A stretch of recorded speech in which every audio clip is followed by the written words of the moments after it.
Welcome to The Explainer. Today, we are diving deep into one of the biggest, most fundamental questions humanity has ever grappled with, a real puzzle that has stumped people for thousands of years.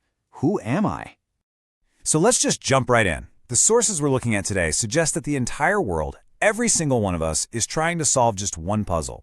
And it all boils down to these two seemingly simple questions. And right off the bat, you can see the stakes are incredibly high. According to the Vedic scriptures, this isn't some casual philosophical question you ponder over coffee. No, the Kena Upanishad says that failing to figure this out leads to consequences that are almost impossible to imagine, suffering that lasts for billions of years.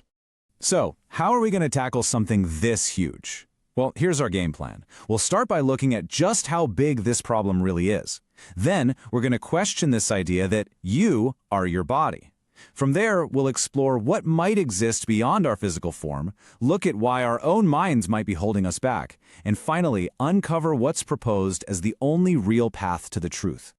All right, so first things first, let's try to get a handle on the sheer scale of this problem, at least as it's laid out in the Vedas. And trust me, it's a scale of time that just boggles the mind. So you see this number on your screen? 4.29 billion years. That's the length of something called a kalpa, which is considered to be just a single day for the cosmic creator Brahma. Now get this, the scriptures aren't talking about suffering for one kalpa. They warn of suffering for billions of these cycles if we don't answer that central question of who we really are.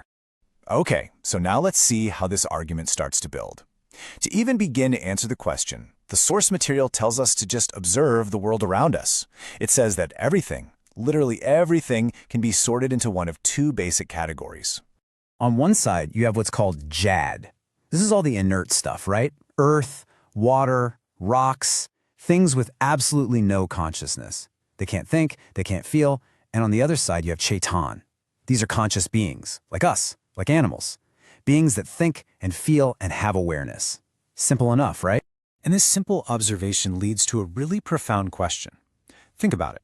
When someone passes away, what do we say? We say they are gone. But their body, that collection of inert matter, is still right there. You can see it. So who or what is the they, the I, that has actually left the room? And this is where the source makes a really bold claim. It argues that this everyday experience is all the proof we need that we are not our bodies. And to believe that you are this physical machine, despite seeing this evidence over and over, is called the greatest ignorance imaginable. And they give us this really cool analogy to think about it. Imagine your body is a dark room.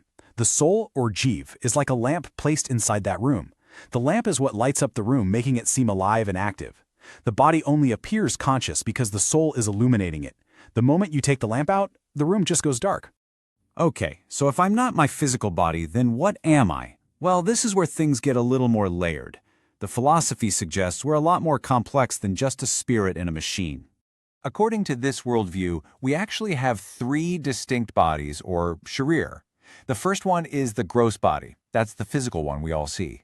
But then there's a subtle body, which is where your mind and intellect live. And even deeper is the causal body, which is like the blueprint holding all your karmic data. Now you might be thinking, 3 bodies? That sounds a little out there.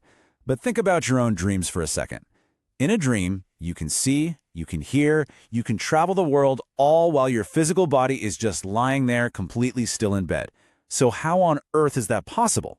And the answer we're given is that this is your subtle body in action. The argument is that your dream life, which has its own senses and experiences, is proof that we have more going on than just our physical form. The you that goes on adventures in your dreams, that's your subtle self.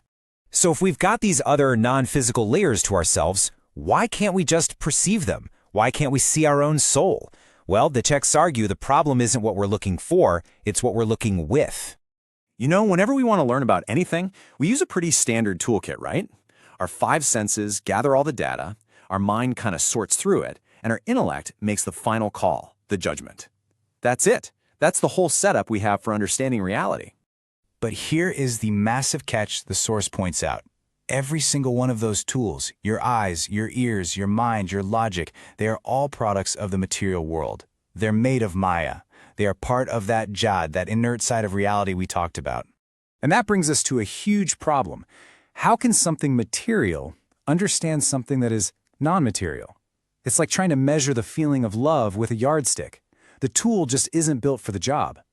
Our entire mental and sensory toolkit is fundamentally incompatible with the very thing it's trying to find.